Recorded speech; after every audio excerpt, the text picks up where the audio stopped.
tozande awa Viron Nzambi Nkumu Africa TV mon entier Bolanda. Nous sommes là avec le Sarah Lola. Bonjour et bon week-end. Bonjour, merci beaucoup. Bonne santé. Ah, tu fais grâce, tu fais grâce.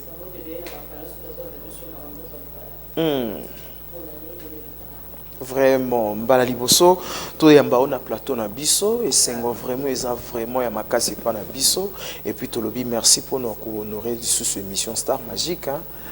En tout cas, plaisir est à partager. Bah qu'il y en a eu la première fois. Mais les cas oui, car on a lobby une Star Magique. Ok, d'accord, la Star Magique. En tout cas, c'est un plaisir à partager. On a vu qu'il y a vraiment valeur dans l'artiste. Voilà, merci beaucoup. Tobitano Lisolo, vraiment tout ça, Mondambo Sungi, Sarah Lola. Parcours no et bandi wapi. D'accord, parcours nangai. De un à statut au Bakbaye Belingana nous. Belingana statut à na mouvement ya mam national maman Chalamwana. Ah ok. Son nom repose en paix. Au tout ce qu'on d'ici là. Et bah tout le monde Baye wana parce que surtout nangai bandi wana. A travaillé 9 ans na maman. Des coaching, expériences, surtout monde musical. Okay. Donc pendant 9 ans, il y a apprentissage parce que maman a dit que moi on a payé Zoyat. Moi on a Zoyat pour aniter na chaye maboko. Pour aniter na booster oyanga pour makila na ngai. Donc c'était ça le cas. Mais à part ça, on a fréquenté le mouvement Maroté. Ok. Car on a un mouvement à maman. Donc avant ça la pas chala moana. Vous avez déjà un sentiment na royemba. Ah ben oui, depuis mon enfance. Depuis pour moi, on a l'âge à 7 ans. 7 ans. Nous avons choriste dans l'église. Ok. Et puis en grandissant, on a mon papa et maman va ébika qui oyimbe la nzambe. Ah oui, tellement bon balinga ba mona ki mona bango alingi musique. Ba bi pour ani était to booster to pousser moi na biso na nzela oye azolinga. On mona ki bazele na kolat. Bazele na kona comme na âge moko boye, sentiment na nga e pousser na bimbe. Mais non mona maman kuna zo lancer ka ba to kone bonga pe na ndako cha kati. Ah ok. Na mi bimi se nga moko. Ah ok, yo mo kide ko lukaye. Ko fanda pe boye na sa ba na ndako basala la musique mais na yebite. Nga mo na botaka courage na 2010 ton a lancé MG30 dans des monnaies liboso c'était délestage si je ne me trompe pas. Donc c'était la chanson à travers elle en tout cas na bi oh mais nga na otika si matin na kindera na mi bimi sa maman à découvrir. Et c'était ça le cas. Ok, et pas maman chala moana. Oui, je suis sa nièce. Ok. Tout le monde connaît sauf quand il y a un héritier. C'est ça vraiment. Dans la haute, surtout il y a moana, c'est ma tante. D'ici là, les comptes de notre musique congolaise, tout vraiment bantou. Donc la musique. Donc c'est ça vraiment. Un jour, je suis pas là. Liwa peka na ko vanda pe, mais na totalement ma kila na ngai source na ngai en représentinga. Parlons de Tchala Moana tozonga na biso pa na yo. Atiki testament que zo groupe na ye. Testament. Kasi yo za mwana ye akoko sa entreprise n'est pas mutu musuté. Encadrer moi donc tant que Monique a osé sauter c'est qu'il faut testament à quelque part que dans le Sarah Lola a remplacé ngai. Oui en fait testament ya ko biso to ebika na mokili ka testament za la bik na papier. Mais testament pe ya ki bo moto ya molimo ezali. OK. Testament pe ya maloba pe ezali. Oui, verbalement. Ko loba pe za pe testament pe salemi. Donc pour moi le cas ezaki déjà préparé. Abadé de ko préparer moi naé. OK. Abaki déjà l'avenir attali déjà que oyo il faut na batira.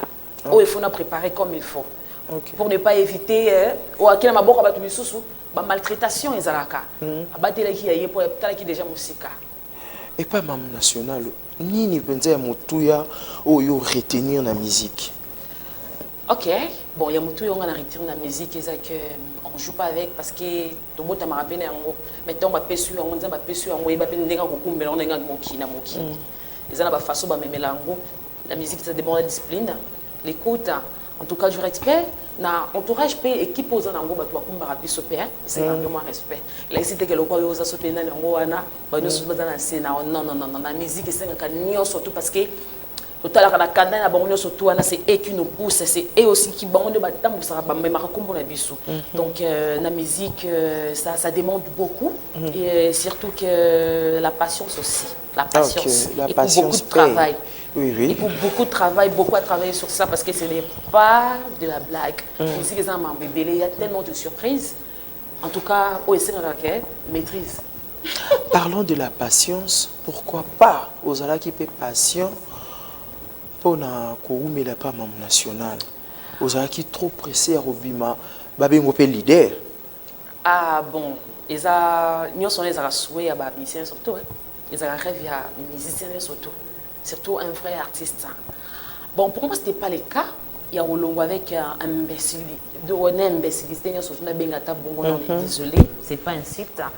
Pour moi, c'était une demande, c'était une façon de comprendre la chose. On a ceux qui ont été en couvent de peine à comprendre la musique, on va comprendre boé. On est bako travailler place ni bako travailler ou bien pour aussi me touche. Dans ce qui d'un moment on a ceux qui tournent que je suis maintenant là prête à faire aussi ma carrière solo. Mais c'était demandé. Mais comme à une époque, moi, maman, tu as surtout qu'on vend 3 mois, 4 mois sans production. Ou à lobby qui est bon. Tout le monde est musicien. Ou à Simbaramoi, Lipa, Simbaramoi, les papas, à Sala. Ou à Sala, Ramon, Karaoke, dans Sala, pour vendre des rabots. Tous les cas production.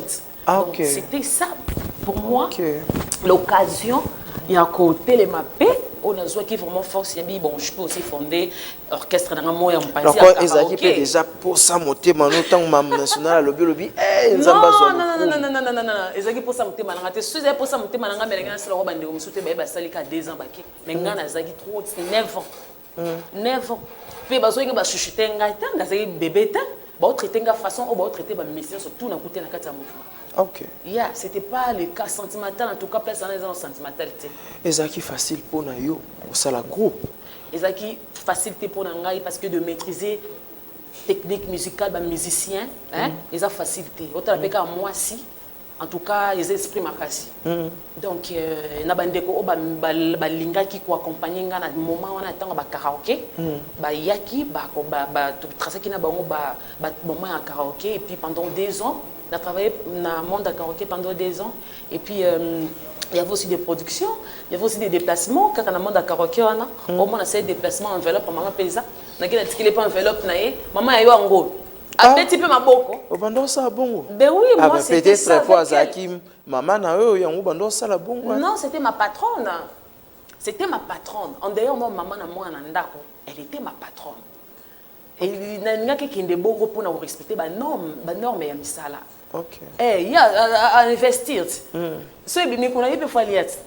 Il y a le quoi attendre ici mon en classe. Ben oui, donc c'était ça. Et puis à un moment, je me suis décidée, nabi bon, il faut na lancer dans la carrière solo, nati campagne surtout. Oh non surtout il y a ils ont même la vie assez nati kana on a concentré nos vies dans ngai. Donc on a qu'il faut comprendre que nous avons un talent, nous avons un surtout ils ont un monde musical. Pourquoi pas me boostons ça? Pourquoi pas nami pesa nango. Donc nous avons vraiment occasion comme pesa nango en 2020. On a sali single nanga liboso, c'était Oponinga et puis en lançant ma carrière solo. C'est la chanson Kung Fu Panda Eric Mandala. Celle que je dédiée à le boss Eric Mandala. C'était le cas. Et puis, histoire, on a sauté Banda Kiwana. Mais moi, c'était demandé. C'était demandé à ça qui permission à ça moi, on est accord. Ok, vas-y. Non, t'as là. Moi, personne n'a lancé tes locaux. Waouh, t'as fait du bon boulot. Mais il faut corriger ici. Il faut corriger ici. Il faut corriger ici. Ah, Bandor Salang, donc, c'était moi le cas. C'était ça. Ok, merci beaucoup. Aux un groupe d'accompagnement, tous vraiment un groupe et Yomoko. Oui, nous avons un groupe Nanga Moko Nebi, nous avons un musicien Oyo, nous avons un mouvement Nanga. Combien de groupes est Bon, pour le moment, officiellement, on a lancé Combo et groupe T. Parce que nous avons une canalisation, nous avons 5 musiciens, pour que tout passe. Pour comprendre. Ah, quand on a lancé la même nationale, il faut moniquer comme au Zongelo. Non. Pour moi, ce n'était pas le cas. Un bon musicien, artiste doit comprendre l'idéologie. On ne peut pas comprendre. On va comprendre donc c'est ça, c'est pour moi, nous avons temps à canaliser, à sensibiliser les artistes à comprendre l'avenir musical, à comprendre c'est quoi la musique. Il y a d'autres qui sont vrais, il y a d'autres qui se lancer pour satisfaire, par exemple, Miss Wabatou, mais musique en côté. Donc, dans un moment où on a sensibilisé les artistes, on a requitté même les artistes. Ah, ok, jusqu'à maintenant là? Jusqu'à maintenant là, on a requitté les musiciens, les danseuses, les chanteurs, on a posé pour intégrer Ngaï dans le mouvement Ngaï, la thèse de route chez Sarah Lola. Je suis là, dans le numéro.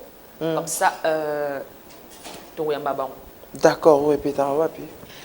À Bandal, dans le centre Awa Récolte. Ok, Bandal Kimbondo. Yeah.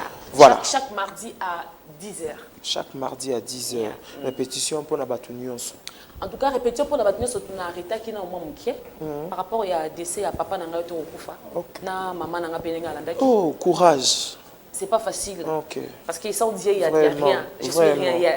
Vraiment. Donc, c'était ça dans les qui vont 40 jours, nous sommes les cas. Pour respecter les corps, c'est ça. En tout cas, les normes, nous sommes les cas. Tout le 40 jours à maman. Donc, nous sommes les cas, maman, pour tracer le programme d'activité. Parce que nous avons tellement sollicité pour répondre à tout. Donc, c'est ça. Et nous avons profité pour nous merci Mingina. Couple.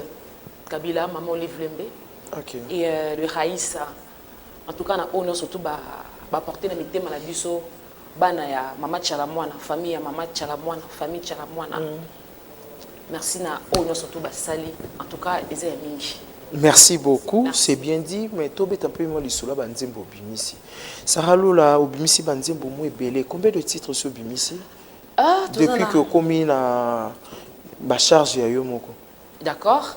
Ma première type c'est Oponinga, non, en carrière solo, c'est Kung Fu Panda, et puis Vœux, et puis Vaccin d'amour, et puis Kassai en featuring avec Bill Clinton, et puis Macaroni avec DJ PDZN, je salue, et puis école pour les enfants, on doit rappeler à nos enfants d'aller étudier, parce que c'est nos avenirs. Donc j'ai voulu vraiment appeler, interpeller ça. Par rapport à Ndenge ya kozela album Ndenge Zoya et puis natika ki pe moko wana ya ba mitema o elelaka et on surtout bandeko bakenda ba voyager mitema nanga bébé nanga voyage za wana ba ki ko découvrir ngo na chaîne nanga YouTube. OK. To voyager. Ok, bon voyager, c'est bien dit. Donc, on est là, dans Ozongelayo. Bonjour et bon week-end comme ça au boss Ciseaux d'Or que je suis depuis Canada. Babina Katia Canada, boss Aka Moko, boss Ciseaux d'Or, voilà. Pourquoi pas aussi penser au boss Guy Basket Mokondi à 4 continents. Guy Basket, bonjour et bon week-end à toi. On est ensemble, donc il n'y a pas de souci. Dans cette chanson au Bimisi, chanson où vraiment. Batou ba découvrir yo makasi za macaroni. Rien à dire. Rien à dire. Donc on a raison. Pour biso to tambola ka to ba pandisango to kota na ba boîte to kendara bisike belé to yo kara ba retour o ya banzembo ba musicien to zana ba on a ba plateau. Tant yo moko mona ki retomber à macaroni ça là qui on ndengeni. En tout cas ça qui essaye hein. Ezali ko meka. Donc omeka hino kaka. Ezali ko meka nyo sto meka kaka. Okay. C'est comme pour moi d'échanger un peu, d'échanger un peu style, pour mélanger, pour changer un peu style. Parce que moi c'est du routwashi, les gens moutwashi, c'est du routwashi. Nakata routwashi na to. Moutwashi na routwashi. C'est différent. C'est différent. Yeah. Nandengeni. C'est différent parce que je voulais pas vraiment kotika la na moutwashi. OK. Yeah. Je voulais apporter ma façon de faire. Il y a Sikayanga Ipete, beau découverte, beau messama. Ah ok, oui, voilà, la musique. Voilà du routwashi. Ok. Vous avez une sonorité et belle la musique na kati. Ok. Vous avez pure, vous avez une musique pure folklorique, vous avez une sonorité urbaine, vous avez une sonorité latino, vous avez une musique surtout na kati. Pourquoi? Pour sensibiliser bastillon surtout wana. Qu'on peut s'en valeur, nous surtout à se retrouver dans le style routwashi. Donc c'est ça. Pour ne pas rester du moutwashi pire, je voulais changer un peu. Richard, s'il vous plaît, tu as la macaroni, tu as un extrait, hein, un extrait, et puis tu as un plateau pour te décortiquer au moins mon pour te cabane.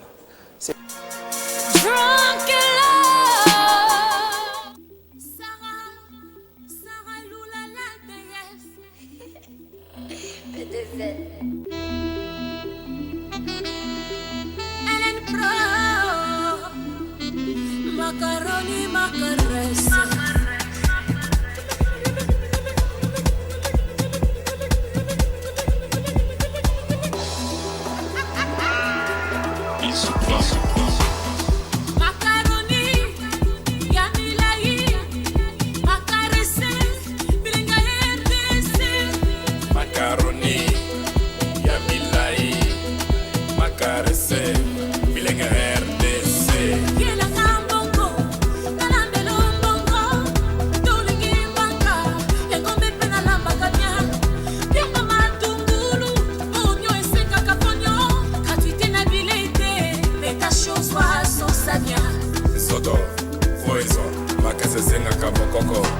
Bébé, Nambena, chérie, poisson, na gonzo.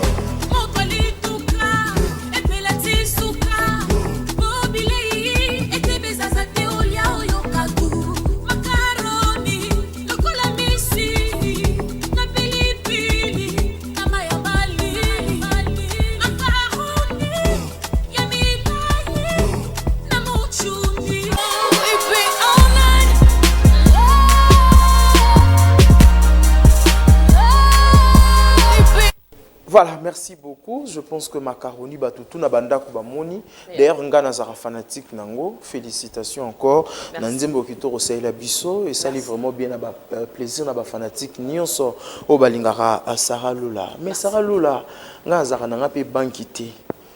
Mikolo babi Sarah Lola mikolo a commis trop kofi. To ebité so ningo beta nde sindi coup détail. So ningiba longola sindi yondo zo sika ngoyi. Non, il y a des gens qui ont remplacer Cindy. Qu'est-ce qui se passe avec Koffi Olomide? Tozaki no na fleuve Congo Hotel. Je salue d'abord le vieux Rambo, le vieux Antoine. Je n'ai rien à voir na dossier wana parce que biso to ba yembi. Biso to na domaine moko.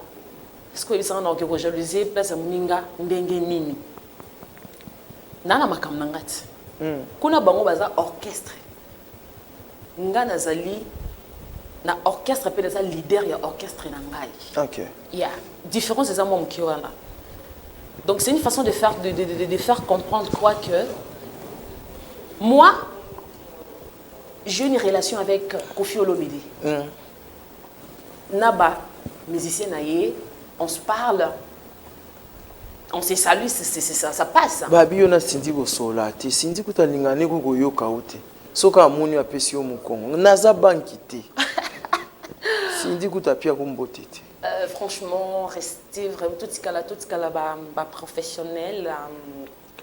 Pour moi, je dirais, je n'ai rien à voir contre la dame, sauf que moi, je fais que mon boulot et puis je trace. J'ai une habitude avec notre frère tracer quand c'est tout. Ah, mais oui, que Cindy Bosola, t'es OK, na c'est fait. Non, on sait jamais. T'es lenginga lingane.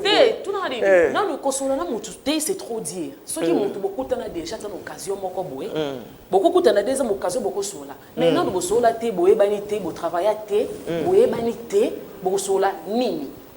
Pe mutu pe akosala akutsa sabino sol sabino mais yona on dirait tineka barrage ce que isanga yi ekoleka ndenge nini. OK. Donc problème exacté. Mais tout, hein. Elle est ta sœur. Ben oui, sauf que moi j'aime la sepela marma salaka. La sepela marma salaka. Le quoi nzembo nini o sepela o asi ayemba.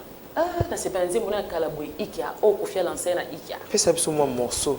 Tota vraiment Sarah Lola so asepela na Cindy ya solo so makambo mokili lo bariza lo kutati. Oza piège teo. Te to yo kango esepelisa batu tout bolanda biso te quand a Holanda biso en scène moment esepelisa. Ah, pour lui faire plaisir à TKM, ça dérange pas.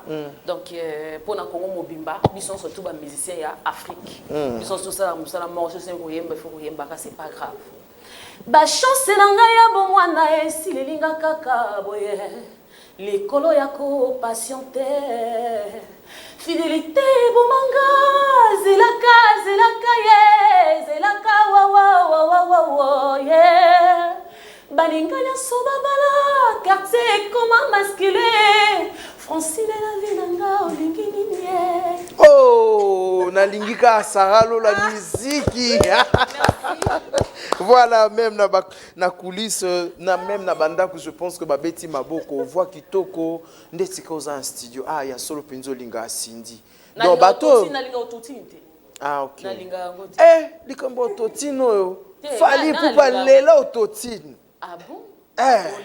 Donc ototine bato yemba ototine. Te, ngana banki te fali lela ototine. Ya lela donc c'est que boyemba te. Ah. Non, félicité nous le King Fali Poupa na album na Formule 7. En tout cas, il a tapé fort. Ah, obaïsé na unga c'est le baka vérité. Mais autotine ngane autotine na koka ngo. Ah, donc ba yemba na autotine ndeti hein. Ba yemba. Te yango pe na studio, parce que na studio to bomba mambebele. Na studio wana na mambebele.